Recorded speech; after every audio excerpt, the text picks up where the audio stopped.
जो खाना एक काबा को गिराने वाला था। फिर अल्लाह का ऐसा अजाब आया कि उसने रो रो कर अल्लाह से तौबा की और उसी ने सबसे पहले काबा पर गिलाफ चढ़ाने का रस्म शुरू किया। चलिए जानते हैं।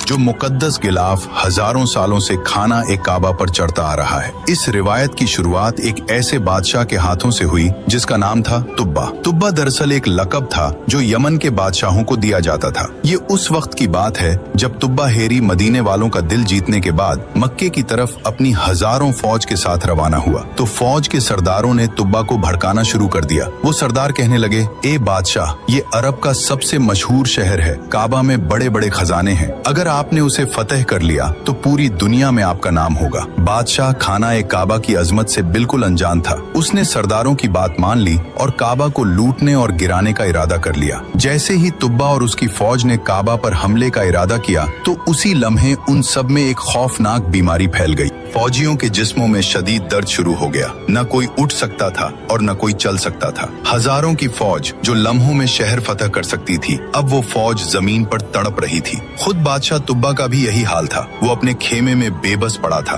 कोई दवा काम नहीं आ रही थी। तुब्बा ने घबराकर दोनों यहूदी उलमा को बुलाया और पूछा कि ये क्या हो रहा है। उलमा ने कहा, बादशाह, काबा अल्लाह ताला का घर है। हमें पूरा यकीन है जब से तुमने उसे नुकसान पहुंचाने का इरादा किया है, ये अजाब आया है। ये बीमारी उस वक्त तक नहीं जाएगी जब तक ये इरादा दिल से निकाल नहीं देते। तुब्बा ने सच्चे दिल से अल्लाह से तौबा किया और काबा को नुकसान पहुंचाने का इरादा मुकम्मल तौर पर छोड़ दिया। और फिर अचानक मोजज़ा हुआ। बीमारी उसी वक्त खत्म हो गई। पूरी की पूरी फौज चंद लम्हों में बिल्कुल सेहतमंद हो गई। फिर उसी रात तुब्बा ने ख्वाब देखा कि वो बैतुल्लाह को खूबसूरत कपड़ों से ढांप रहा है। सुबह उठकर बादशाह ने यहूदी उलमा को वो ख्वाब सुनाया तो उलमा ने कहा, ये अल्लाह की तरफ से इशारा है, इस घर को गिलाफ पहनाओ। तुब्बा ने फौरन हुक्म दिया। पहले खजूर के पत्तों से काबा को ढांपा गया, लेकिन ये तुब्बा को काफी नहीं लगा। फिर यमन से अपना सबसे कीमती कपड़ा मंगवाया। ये यमन का आला तरीन सुर्ख और सफेद धारियों वाला कपड़ा था जो सिर्फ बादशाहों के लिए बनता था। इस कीमती कपड़े को बड़े अदब और एहतराम के साथ काबा पर चढ़ाया गया। ये तारीख का पहला गिलाफे काबा था। फिर उसने काबा का दरवाजा बनवाया और उसकी चाबी बनवाई और उसी दिन से काबा को गिलाफ चढ़ाने की रिवायत शुरू हुई जो आज तक जारी है। सुभान अल्लाह। अल्लाह ताला हमें भी काबे का गिलाफ चूमना नसीब फरमाए। कमेंट में आमीन जरूर लिखे और ऐसे ही इस्लामिक वीडियो के लिए चैनल सब्सक्राइब जरूर करें।